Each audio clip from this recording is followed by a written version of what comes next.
Hello बच्चों, कैसे हो? बढ़िया। हम लोग क्या पढ़ रहे थे? करंट पढ़ रहे थे। क्या पढ़ रहे थे बच्चों? करंट। तो काफी सारी बातें हमने की थी, उसमें एक बड़ा इंपॉर्टेंट सा क्वेश्चन था, उस पर हम लोग वापस चलते हैं। वो क्वेश्चन था ये, पहले एक दो बेसिक रिवाइज कर लेते हैं क्वेश्चन। जैसे मान लो इधर से ऐसे 1000 ऑफ इलेक्ट्रॉन्स क्रॉस इस प्रोसेस से 1000 इलेक्ट्रॉन कितना सेकेंड बचा? 0.2 सेकेंड। आपको बताना है current through the cross section.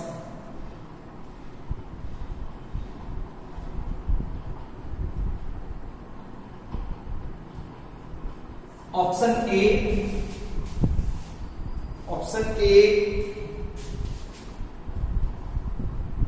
20,000 E ampere left to right. Option B 20,000 E ampere 20,000 की जगह 5,000 E ampere right to left. Option C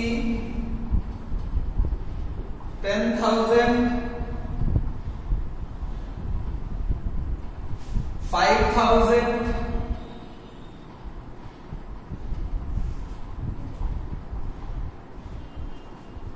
E ampere left to right. E क्या है भाई? चार्ज ऑन इलेक्ट्रॉन, जो value होता है। D none of these.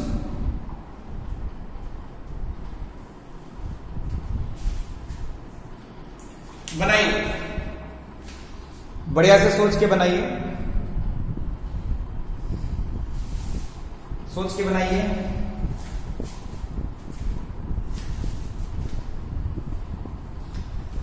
देखो total कितना चार्ज क्रॉस किया? 1000 इलेक्ट्रॉन। तो क्यू निकाल सकते हो? हाँ, 1000 इंटू ई है ना बच्चा, और आई है ना। आई कितना हो जाएगा बच्चा? 1000 ई बाय Q/2। ये कट जाएगा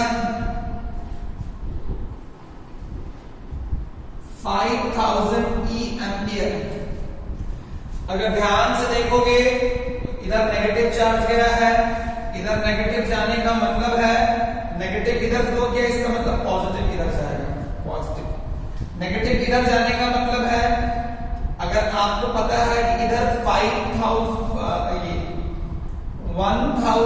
E एम्पियर चार्ज अगर इधर गया है, -1000 E एम्पियर चार्ज इधर गया है, इक्विवेलेंट टू +1000 E एम्पियर इधर।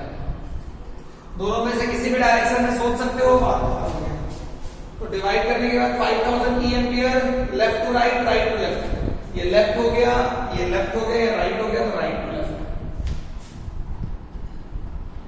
है ना। क्लियर है क्या? इस तरह के क्वेश्चन में दिक्कत नहीं होना चाहिए।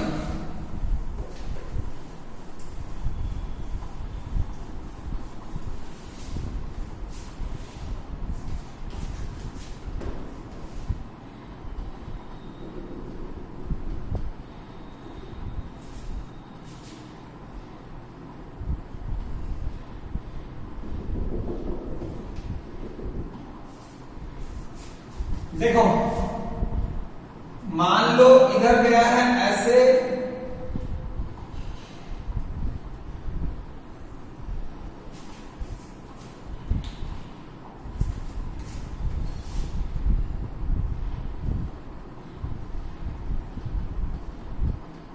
दो 200 इलेक्ट्रॉन इधर गया और मान लो 100 प्रोटॉन लगा इसको 0.1 second,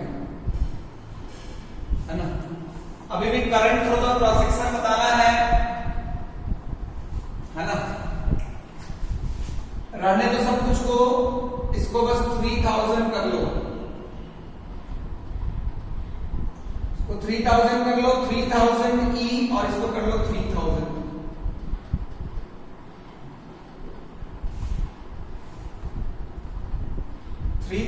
ampere left to right, इसको कर लो 3000 E ampere left to right. None of these. सोच के बढ़िया से बनाओ, सोच के बढ़िया से बनाओ। क्लियर है क्या? बनाइए अच्छे से सोच के।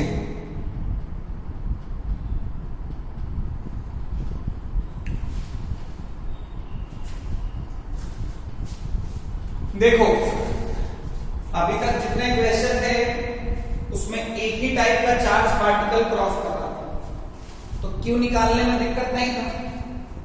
लेकिन अब वाले क्वेश्चन में एक टाइप का चार्ज पार्टिकल नहीं है, दो टाइप का चार्ज पार्टिकल है। तो पहले यहां से Q निकाल लेते हैं, कितना हो गया -200 E। यहां पे Q कितना हो गया, Q1 और Q2 100। तो देखो मैंने एक काम करता हूं,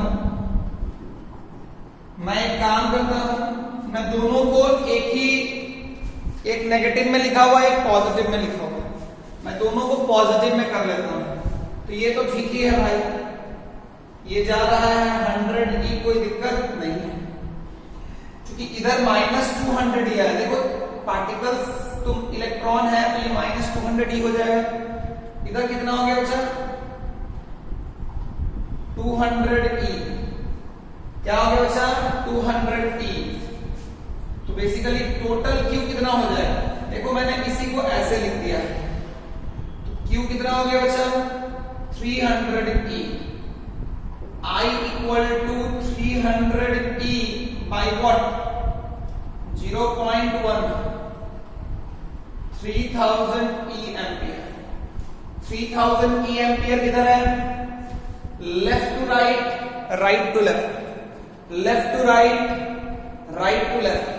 सोच के बताइए, ध्यान से देखो किधर जा रहा है ना, 3000E एम्पियर। बहुत बच्चा इसको ना गड़बड़ कर देता है, ध्यान रखना है E का वैल्यू जो है वो 1.6 into 10⁻19 है। 3000E ampere left to right या right to left, right to left. Clear है क्या, कोई प्रॉब्लम नहीं है, मिटा दूं मैं, बिल्कुल सर।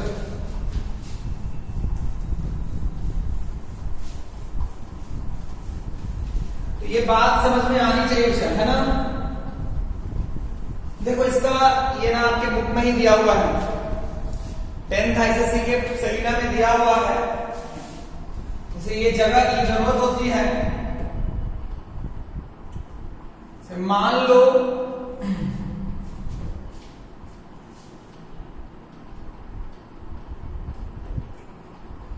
कि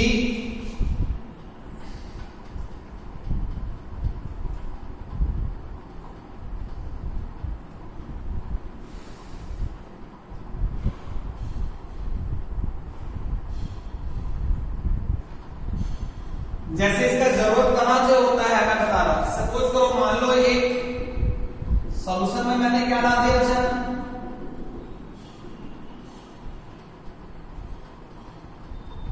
NaCl डाल दिया। क्या डाल दिया बच्चा, NaCl। अब सपोज करो कि इस सॉल्यूशन को मान लो जैसे कि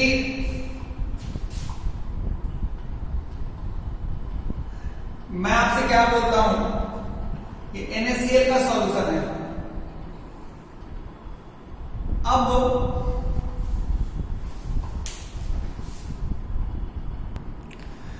उस क्वेश्चन में थोड़ा सा दिक्कत हो रहा था, मैं उसी क्वेश्चन को ऐसे बताता हूं दूसरे वे में। कि मान लो किसी क्रॉस सेक्शन से 1 मोल NaCl क्रॉस करे,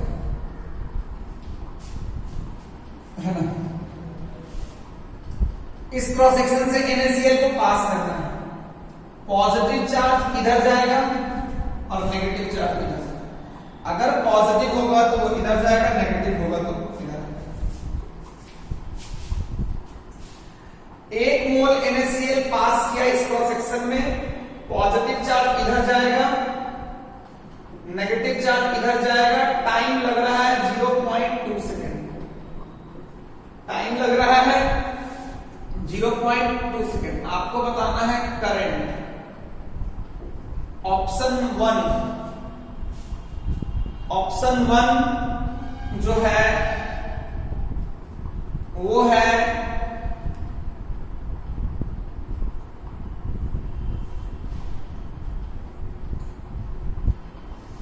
6.023 into 1.6 into 10 to the power 4 ampere left to right. B has 6.023 into this into 10 to the power 5 ampere left to right into 1.6 into 10 to the power 4 10 to the power 3 ampere right to left. D है none of these. D है none of these. सोच के बनाइए। आप लोगों को ना वो जो NaCl है वो NaCl सॉल्यूशन लेना है ना। 1 मोल एक सॉल्यूशन है जिसमें कितना NaCl है बच्चा? 1 मोल। एक सॉल्यूशन है जिसमें कितना, एक सॉल्यूशन है जिसमें कितना मोल NaCl है? 1 मोल। तो सॉल्यूशन में NaCl कैसे होता है बच्चा? Na plus NCl minus. 1 मोल NaCl में कितना Na प्लस होगा? 1 मोल कितना Cl माइनस होगा? 1 मोल, है ना। तो रियलिटी में इधर गया 1 मोल Na प्लस, है ना। इधर आया 1 मोल Cl माइनस। अब अगर ध्यान से देखोगे तो Na प्लस पे कितना चार्ज होता है? E के बराबर चार्ज होता है। एक Na प्लस पे कितना चार्ज हुआ? 1E। तो रियलिटी में यहां पे इधर कितना चार्ज गया? Q1 इक्वल टू गया 1 मोल इंटू E। Q2 कितना गया? 1 मोल इंटू E। रियलिटी में इधर गया प्लस, इधर गया माइनस। दोनों को एक ही में कन्वर्ट कर लोगे तो पॉजिटिव को रहने दो। ये प्लस 1 मोल इंटू E, इधर गया है माइनस। इसका मतलब इसका इक्विवेलेंट लिख सकते हैं कि इधर गया है 1 मोल इंटू E। तो अल्टीमेटली टोटल Q कितना हो जाएगा? 2 मोल E। I हो जाएगा Q बाई T।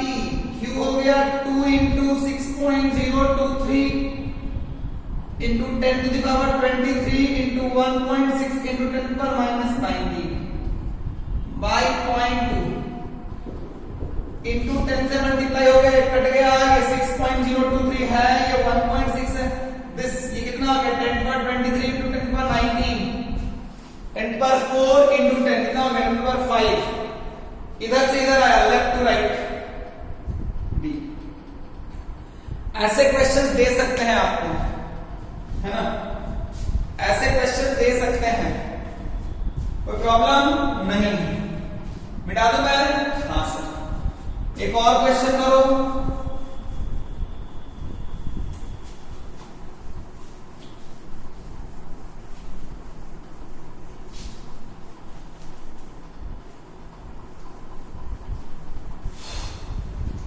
एक और क्वेश्चन करते हैं।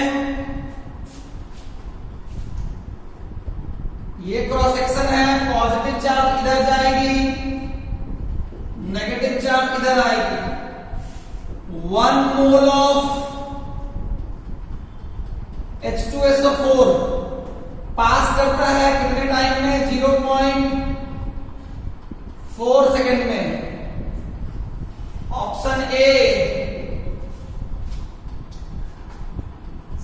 तुम लोग पहले बनाओ, मैं ऑप्शन सेट करता हूं।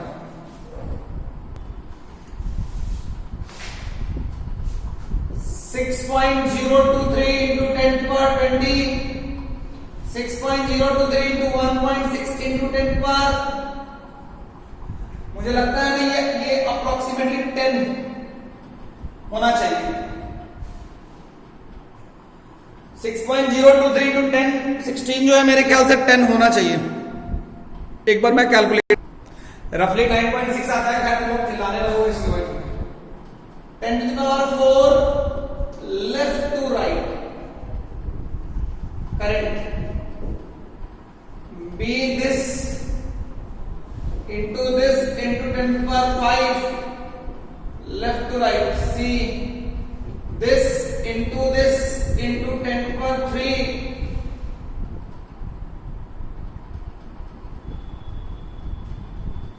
2 into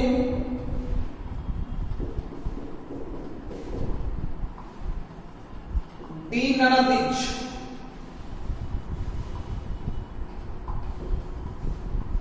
सोच के अच्छे से बनाइए, सोच के अच्छे से बनाइए।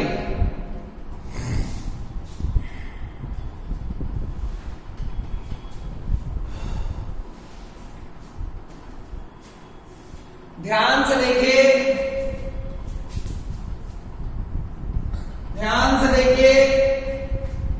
H2SO4 को लिख सकते हो, वो सॉल्यूशन है, ये बेसिकली सॉल्यूशन है। 2H प्लस SO4 माइनस 2, तो 1 मोल में कितना हो जाएगा? 2H प्लस कितना हो जाएगा? 2 मोल। फिर SO4 माइनस 2 कितना हो जाएगा? 1 मोल। तो इधर गया 2 मोल ऑफ H प्लस, इधर आया 1 मोल ऑफ SO4 माइनस 2, तो Q1 कितना हो जाएगा? 2 into 2 mole of 2 mole into E, इधर कितना हो जाएगा बच्चा? 1 मोल, 1 पे 2 होता है ना, ये हो जाएगा 2 mole of 2 mole into 2E, 2 mole into E, sorry 1 mole into 2E। यहां पे 2 मोल इंटू E, क्योंकि अल्टीमेटली H प्लस पे E चार्ज है। 1 मोल इंटू E, तो Q1 Q कितना हो जाएगा? 2 mole into E plus 1 mole into 2E हो जाएगा 4 मोल इंटू E बाई 0.4। 10 से ये कट गया, आ जाएगा मोल मतलब 6.023 into 10 to the power 23 into 1.6 into 10 to the power minus 19 into 10। Answer अभी भी वही रहेगा जो पिछले क्वेश्चन में आया था। मैंने डेटा ऐसे ही सेट किया। तो ये चीज आपको खूब समझ में आनी चाहिए। आओ थोड़ी और बातें करते हैं।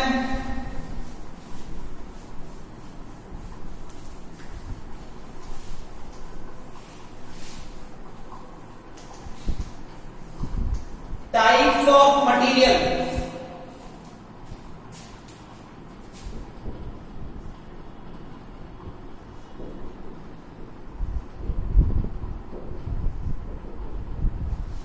टाइप्स ऑफ मटेरियल क्या है भाई?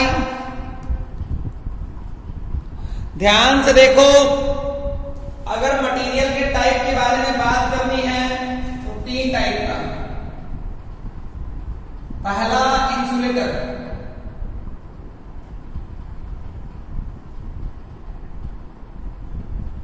सेमीकंडक्टर,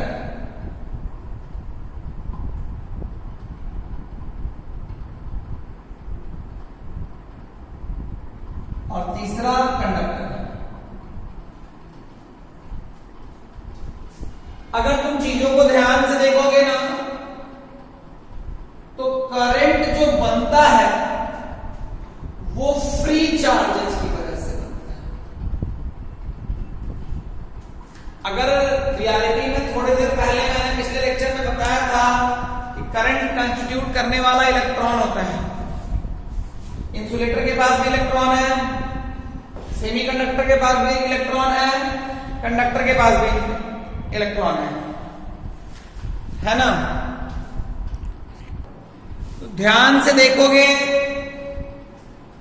तो करंट को कंस्टिट्यूट करने वाले फ्री चार्जेस में मेनली इलेक्ट्रॉन होता है।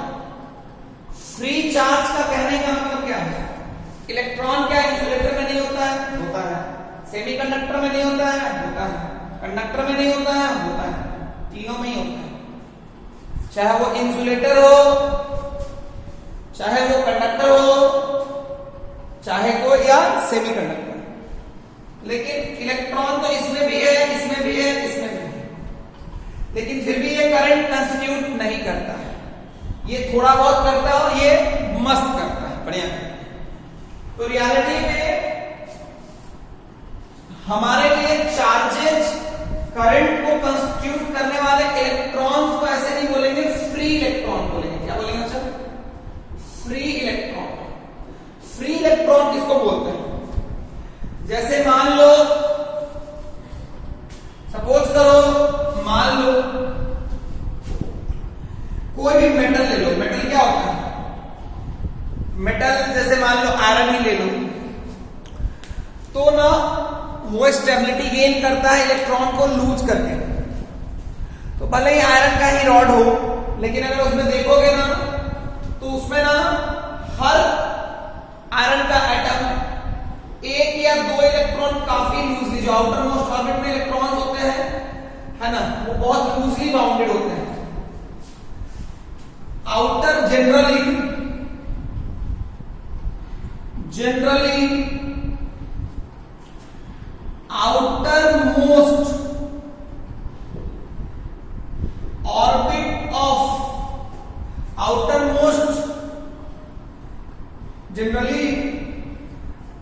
outermost orbit of electron of outermost orbit of metal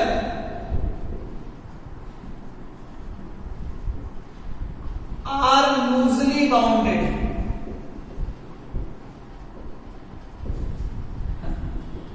Generally electron of outermost orbit of metal are loosely bounded. तो बहुत सारे ऐसे एटम्स हैं जहां पे इलेक्ट्रॉन आउटर मोस्ट ऑर्बिट का लूजली बाउंडेड होता है।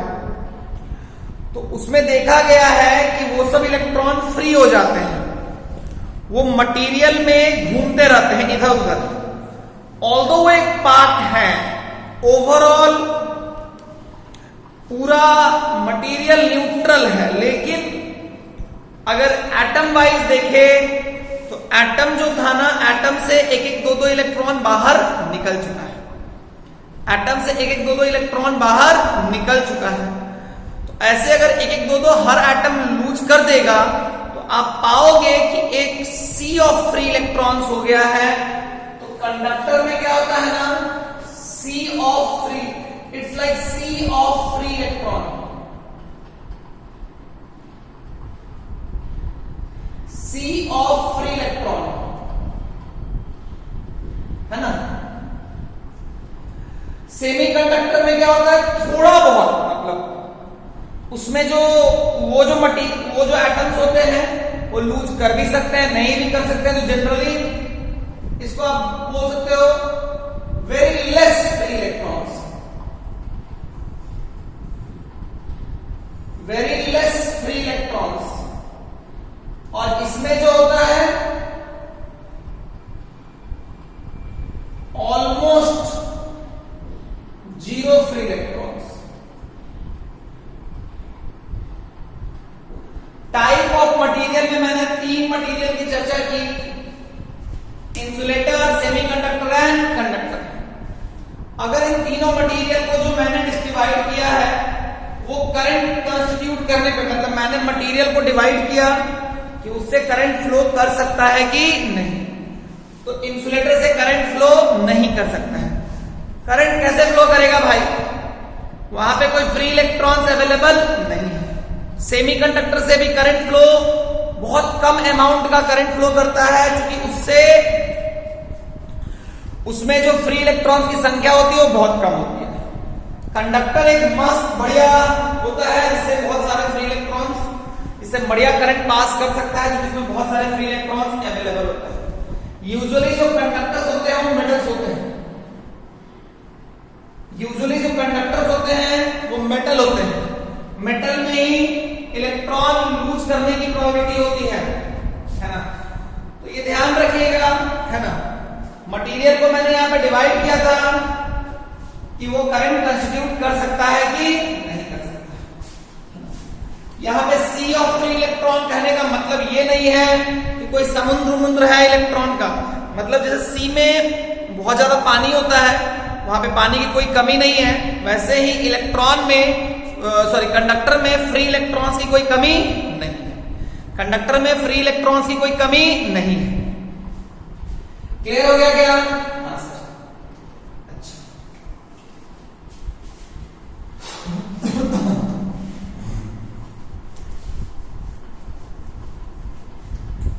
आओ थोड़ा और देखें। एक क्वेश्चन बच्चों के दिमाग में आना चाहिए। जैसे देखो, एक आयरन का रॉड रखा हुआ है। इस आयरन के रॉड में अगर कोई एक इलेक्ट्रॉन की बात करे, बहुत सारे इलेक्ट्रॉन है लेकिन एक इलेक्ट्रॉन की बात करें, मतलब कि अगर तुम ध्यान से देखोगे तो यहां पे किसी क्रॉस सेक्शन से इसमें बहुत सारे इलेक्ट्रॉन्स हैं।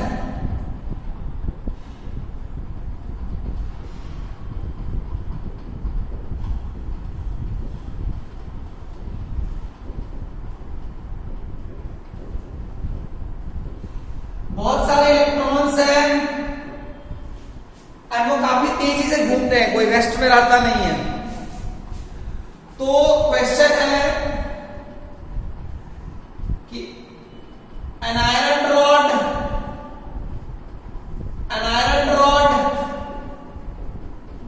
kept at room temperature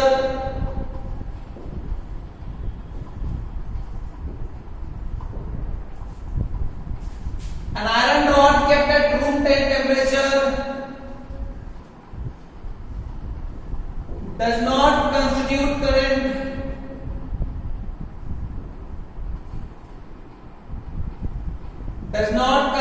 current, although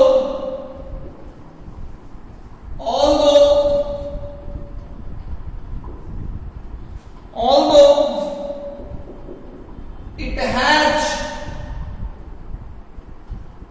although electrons are moving. Why? An electron rod kept at room temperature does not constitute current, although electron inside it are moving. Although electron inside it are moving. Why? बताना है electron तो move कर रहा है but फिर भी current flow नहीं कर रहा है, ऐसा क्यों? सोचो और फिर आंसर सुनना। होता क्या है कि ये इलेक्ट्रॉन्स बहुत तेज वेलोसिटी से, ये इलेक्ट्रॉन बहुत तेजी से घूमते हैं। Electrons are having very high speed, electrons are having very high speed, है ना।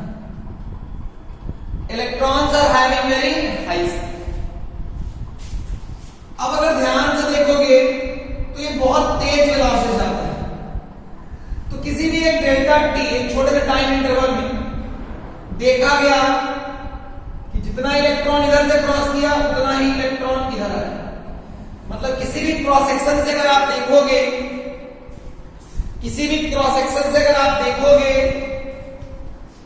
तो जितना इलेक्ट्रॉन इधर जाएगा उतना ही इलेक्ट्रॉन इधर आएगा। मेरी बात समझना, अगर आप ध्यान से देखोगे तो इसका ये चीज को ना ऐसे बताया गया। इसको एक और तरीके से मैं बोल सकता हूं कि electrons are having very high speed,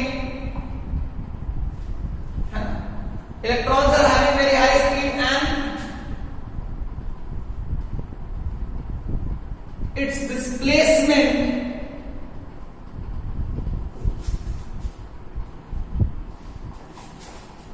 at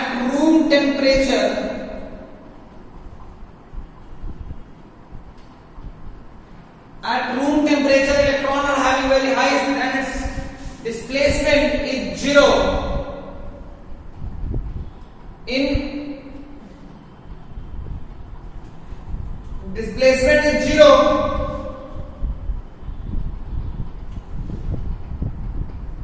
in an interval. Displacement is zero at room temperature. Electron are moving with very high speed and its displacement is zero. ऐसा देखा गया कि उसका displacement zero and its displacement is zero even in a very small interval of time. Even in a very small interval of time. Even in a very small interval of time.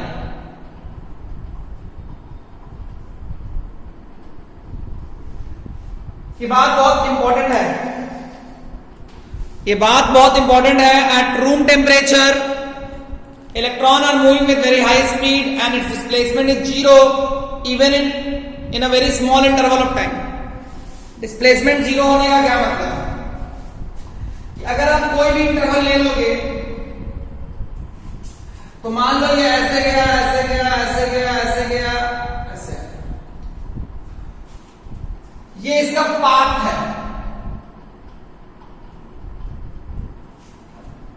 अब आप कोई भी आप cross section लो, देखो कोई भी cross section देखो तो इस क्रॉस सेक्शन को इलेक्ट्रॉन कितनी बार क्रॉस करता है?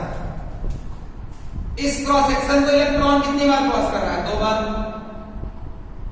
कोई भी क्रॉस सेक्शन अगर आप लोगे उस क्रॉस सेक्शन से इलेक्ट्रॉन कितनी बार क्रॉस कर रहा है? 2 बार। तो ये मैं बोल सकता हूं ना कि रियलिटी में किसी भी क्रॉस सेक्शन से अगर आप देखोगे तो एक इलेक्ट्रॉन अगर वो इधर गया है तो फिर वो इधर भी गया है। मैं एक ही इलेक्ट्रॉन से बात कर रहा हूं और ये आपको मानना है कि चाहे तुम कितना भी छोटा इंटरवल ले लो, डिस्प्लेसमेंट हमेशा क्या होता है? जीरो। डिस्प्लेसमेंट हमेशा क्या होता है? जीरो। एक बार इधर गया और एक बार इधर गया, एक इलेक्ट्रॉन इधर गया, एक बार इधर गया तो कितना चार्ज हो गया? माइनस। एक बार इधर गया तो कितना हो गया? माइनस। अब अगर ध्यान से देखोगे तो दोनों तो एक ही टाइप का चार्ज है ना भाई, चाहो तुम कन्वर्ट यहां से इधर से भी माइनस ही गया, इधर से माइनस ही गया, तो क्यू कितना हो जाएगा? जीरो हो जाएगा। क्यू कितना हो जाएगा? जीरो। तो रियलिटी में देखा ये गया कि चाहे भले ही उस क्रॉस सेक्शन से 1000 इलेक्ट्रॉन पास किए होंगे तो 1000 इलेक्ट्रॉन लेफ्ट टू राइट भी गया होगा, राइट टू लेफ्ट भी गया होगा। कि अगर एक इलेक्ट्रॉन की ये कहानी है तो सारे इलेक्ट्रॉन की भी यही कहानी है। एक इलेक्ट्रॉन की ये कहानी है तो सारे इलेक्ट्रॉन की भी यही कहानी है। इसीलिए बच्चा ऐसा होता है कि कंडक्टर में जब उसको हम रूम टेम्परेचर पे रखते हैं, है ना। अच्छा, इस क्वेश्चन में ना एक और चीज लिखो, एन आइसोलेटेड, थोड़ा और अच्छा होगा क्योंकि बैटरी कनेक्टेड नहीं। An isolated iron rod, an isolated iron rod. तो इसीलिए ऐसा होता है कि अगर एक की ऐसी कहानी है तो सबकी कहानी ऐसी ही रहेगी। किसी की भी कहानी अलग होने वाली नहीं है, किसी की भी कहानी अलग होने वाली नहीं है। क्या मेरी बात समझ में आई बच्चों? हाँ। चीजों को जब आप पढ़ते हो सोच के पढ़ो, समझ के पढ़ो। तो ये बहुत इंपॉर्टेंट, इस पूरे डिस्कशन का सबसे इंपॉर्टेंट लाइन यही था कि एक इलेक्ट्रॉन का डिस्प्लेसमेंट एक बहुत छोटे से भी इंटरवल में जीरो होता है, क्योंकि जैसे ही छोटे से इंटरवल में जीरो होगा, चाहे आप कोई भी क्रॉस सेक्शन लोगे, charge passing through it will always be zero. तो ये रीजन है, इसीलिए कोई करंट फ्लो नहीं करता है। अब अगर आप ध्यान से देखोगे तो एक और चीज है, एक और चीज है, एक और चीज जो आपको समझनी है, जो बहुत इंपॉर्टेंट है, वो क्या है? आप अगर देखोगे तो एक मटेरियल में अगर आप ध्यान से देखते हो ना, जैसे ये इलेक्ट्रॉन का जब मैंने पाथ बनाया था तो ऐसे ऐसे ऐसे ऐसे ऐसे, तो अगर ध्यान से देखोगे ये पाथ क्यों चेंज करता है? पाथ इसलिए चेंज करता है, पाथ इसलिए चेंज करता है क्योंकि मटेरियल क्या करता है? उसके पाथ को ऑब्स्ट्रक्ट करता है। तो जब भी करंट फ्लो करता है तो हर मटेरियल उस करंट को कुछ रेसिस्ट करता है।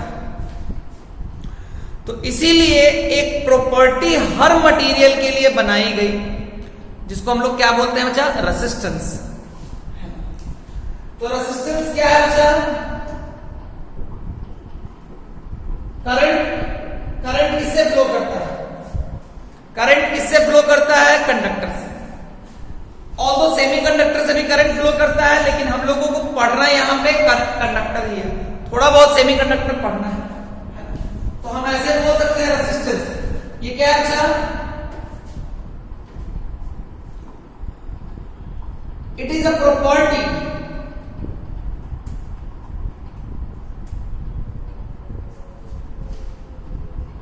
it is a property of an object, it is a property of an object through which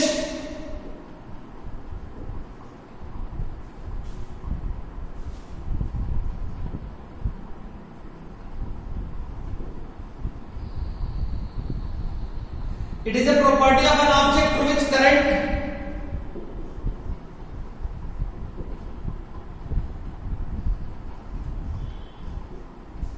it is a resistive property, लिखो ज्यादा अच्छा है। It is a resistive property of an object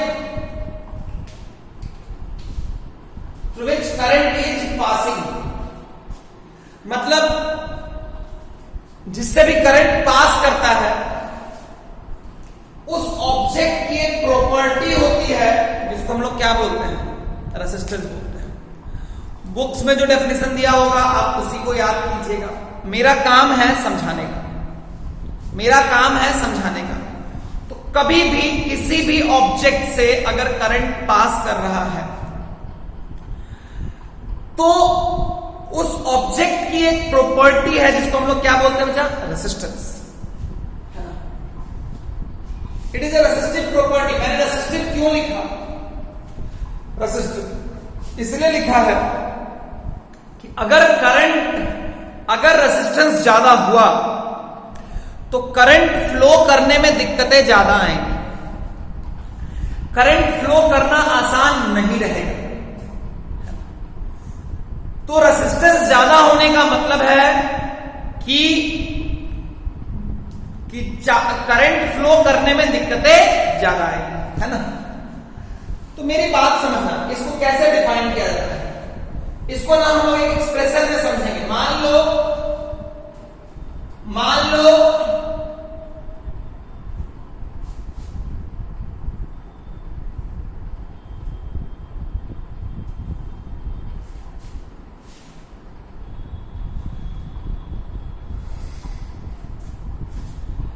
अगर ध्यान से देखो तो मान लो एक ऑब्जेक्ट है, जैसे करंट ऐसे पास कर रहा है, इसका लेंथ अगर ऐसे है, एल अगर ऐसे है, ध्यान से देखो R will be what? Directly proportional to L. क्योंकि जितना ज्यादा लेंथ होगा रेसिस्टेंस भी क्या होगा? उतना ज्यादा होगा। क्योंकि सपोज करो, मान लो किसी भीड़ से तुम्हें निकलना है, तो भीड़ की जितनी ज्यादा लंबाई होगी तुमको निकलने में उतनी दिक्कतें आएंगी। अगर मान लो एक लाइन लगी हुई है, एक मान लो कि एक लोग जमा हुए हैं और अगर तुमको वहां से निकलना है तो तुम अगर लाइन लेंथ ज्यादा होगा तो तुम्हें निकलना आसान होगा या दिक्कत होगा। यानी जो क्राउड है वो जो रेसिस्टेंस ऑफर करेगा वो कब ज्यादा ऑफर करेगा, जब लेंथ ज्यादा होगा कि कम होगा। ऑब्वियसली जब ज्यादा होगा तो resistance is directly proportional to L. Resistance is inversely proportional to area of cross section. अगर ये ए है, सोचो अगर भीड़ की विड्थ ज्यादा हुई तो अगर बहुत कंजस्टेड होगा तो तुमको निकलने में दिक्कत होगा, लेकिन अगर फैली हुई भीड़ है तो आसान है।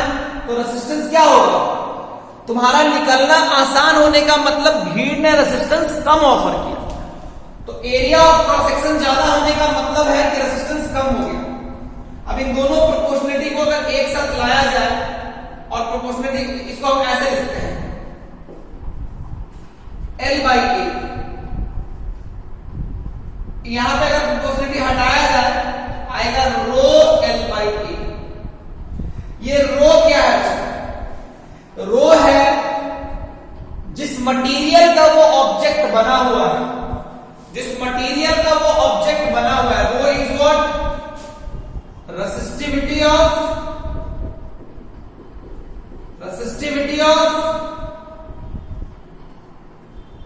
मटेरियल। देखो मैंने एक जगह ऑब्जेक्ट लिखा है और एक जगह मैंने मटेरियल लिखा है। ऑब्जेक्ट इसलिए बोला क्योंकि वहां पे सिर्फ एक मान लो 2 आयरन का रॉड है, लेकिन अगर दोनों का लेंथ और एरिया सेम हो जाएगा तो दोनों ऑब्जेक्ट सेम रहेंगे या अलग अलग है, दोनों रॉड सेम है या अलग अलग है, अलग अलग है। रॉड की पहचान सिर्फ आयरन से जुड़ी हुई नहीं है, रॉड की पहचान उसके लेंथ एंड एरिया से भी जुड़ी हुई है। तो ऑब्जेक्ट कहने का मतलब है कि वो स्पेसिफिक एलिमेंट, वो एक स्पेसिफिक चीज जिसमें कि लेंथ एरिया हम सब बात करते हैं, लेकिन रेसिस्टिविटी जो है वो सिर्फ इस बात पे डिपेंड करेगी कौन सी मटेरियल हो, उसका लेंथ क्या है, उसका एरिया क्या है, इस बात पे डिपेंड नहीं करेगी। तो rho is that part, rho is what, resistivity of a material. तो आर को हमने डिफाइन कर लिया rho L by A. L क्या बचा, एल क्या है, length of the conductor, length of the conductor along the direction of flow of current।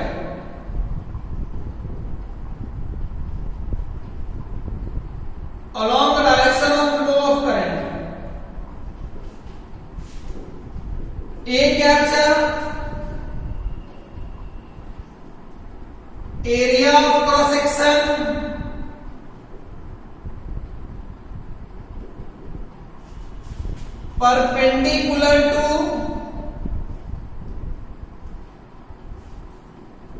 perpendicular to the direction of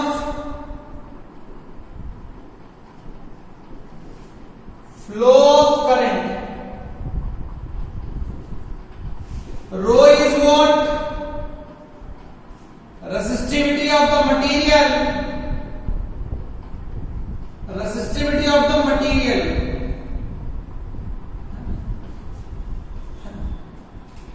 ध्यान से देखो L क्या है, L जो है वो लेंथ है ऑब्जेक्ट का, किसके along, direction of flow of current. A क्या है, एरिया ऑफ क्रॉस सेक्शन, कैसे, करंट के डायरेक्शन के परपेंडिकुलर। रो क्या है, रेसिस्टिविटी ऑफ द मटेरियल। अगर ध्यान से देखोगे इसका यूनिट होता है ओम, रेसिस्टेंस का यूनिट होता है ओम, रेसिस्टेंस का यूनिट होता है ओम, है ना, रेसिस्टेंस का यूनिट होता है ओम। अब अगर चाहोगे तो रेसिस्टिविटी का भी यूनिट निकाल सकते हो, क्या हो जाएगा RAL, तो ये हो जाएगा ओम मीटर, ओम मीटर। मीटर ओम मीटर। क्या मेरी बात क्लियर है क्या? अरे बोलो, अरे बोलो, समझ में आया ना बच्चा? रेसिस्टिविटी, रेसिस्टिविटी को अगर आप ध्यान से देखोगे, रेसिस्टिविटी अगर ध्यान से देखोगे तो वो है R A L। अगर A को मैं 1 यूनिट रख दूं और L को भी अगर मैं 1 यूनिट रख दूं तो जो R होता है वही क्या होता है? Resistivity. Resistivity is defined as, resistivity is defined as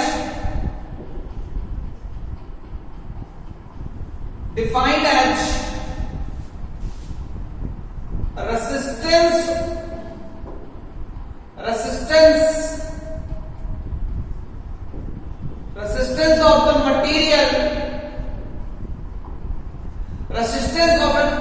resistivity is defined as resistance of an object having unit area and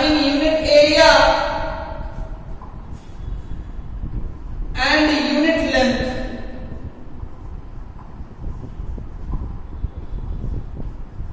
of that material, resistivity of material, इसको ऐसे लिखो, resistivity of material। खुद से सोच, अगर यहां पे A 1 हो जाए और L 1 हो जाए तो रो किसके बराबर हो जाएगा? R के बराबर हो जाएगा। तो अगर किसी मटेरियल का रेसिस्टिविटी निकालना है तो आप क्या करो, उस मटेरियल का एक ऑब्जेक्ट बना लो जिसका लेंथ 1 मीटर हो जाए, एरिया 1 मीटर हो जाए, 1 मीटर स्क्वायर हो जाए, तो जो उसका रेसिस्टेंस होगा वही उस मटेरियल की क्या होगी? रेसिस्टिविटी। वही उस मटेरियल की क्या होगी? रेसिस्टिविटी। क्लियर है क्या? अरे क्लियर है क्या? तो काफी सारी बातें हो चुकी हैं, ध्यान ये भी रखना है। तो R इक्वल टू खैर रो L बाई A। ध्यान से देखो तो रेसिस्टिविटी किस पर डिपेंड करती है? रेसिस्टिविटी ऑफ अ मटेरियल, पहला resistivity of a material depends on पहला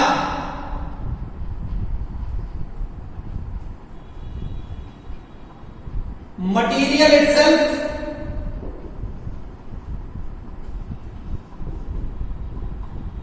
एंड दूसरा टेम्परेचर।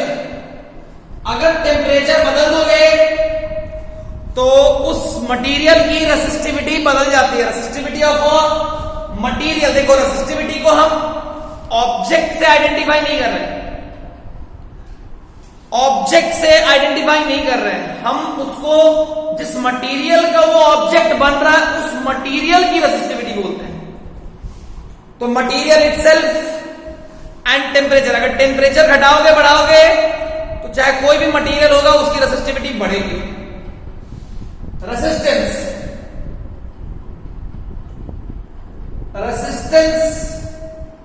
ऑफ एन ऑब्जेक्ट, देखो ऑब्जेक्ट में दोनों जगह अलग depends on, resistance of an object depends on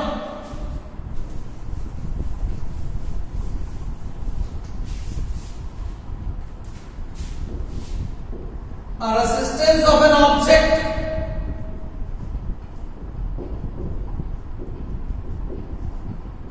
depends on पहला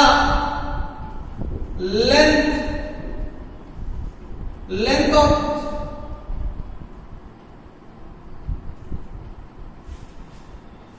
पहला क्या होगा? लेंथ। दूसरा एरिया। तीसरा मटीरियल, चौथा टेम्परेचर,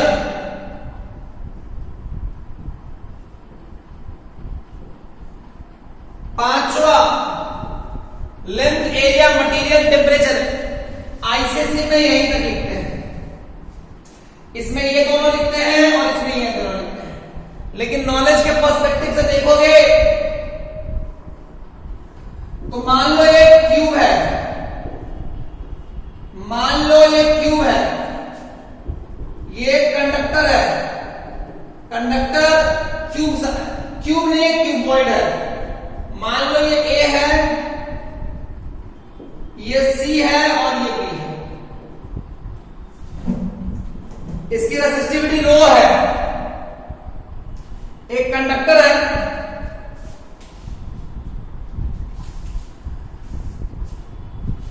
कंडक्टर है जिसकी रेसिस्टिविटी जो है वो रो है। अगर करंट ऐसे फ्लो करेगा, अगर करंट ऐसे फ्लो करेगा तो इसका रेजिस्टेंस क्या हो जाएगा, इस कंडक्टर का रेजिस्टेंस क्या हो जाएगा,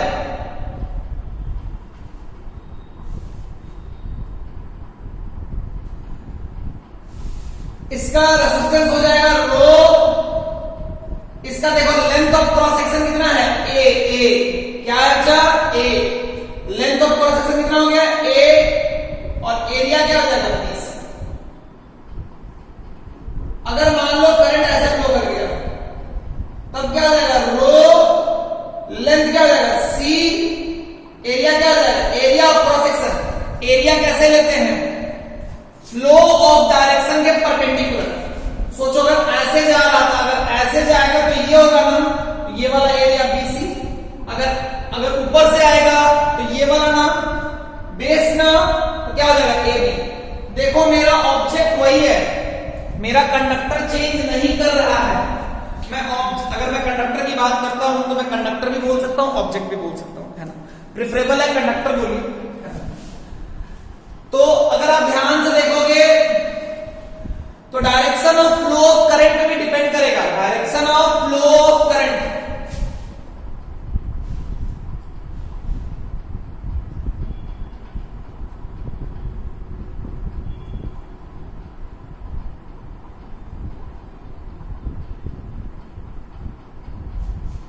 direction of flow of current, direction of flow of current clear है क्या। तो अगर चीजों को ध्यान से देखोगे, चीजों को ध्यान से देखोगे तो ये वाला पॉइंट आईसीसी में लिखने की जरूरत नहीं है, ऊपर वाला 4 बहुत है।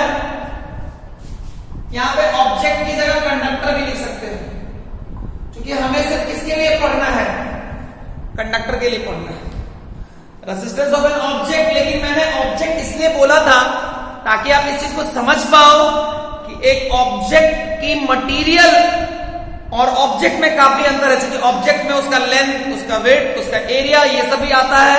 वो एक किस मटेरियल का, वो एक अलग का चीज है। क्या मेरी बात समझ में आई क्या? हाँ सर। ये length, area, material, temperature, direction of flow of current, ये ध्यान से रखना।